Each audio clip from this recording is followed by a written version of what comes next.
नमस्कार, मी सौ विजया चंद्रकांत कदम.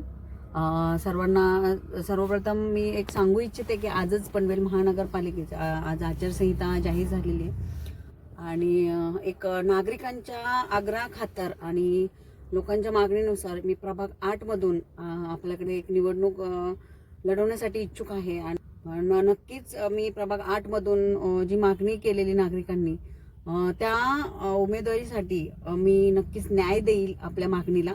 आणि जर ह्या मागणीला न्याय मिळाला तर लोकांच्या प्रामुख्याने ज्या समस्या आहेत अशाही मी आपल्या श्री शक्ती फाउंडेशनच्या मार्फत आतापर्यंत लोकांच्या समस्या मार्गी लावतच आहेत.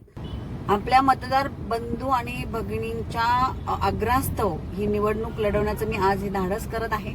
आणि नक्कीच हे मतदार बंधू आणि भगिनी ज्या पद्धतीने त्यांनी मला प्रोत्साहित केलेले ते नक्कीच मला न्याय देतील ही मला अपेक्षा आहे.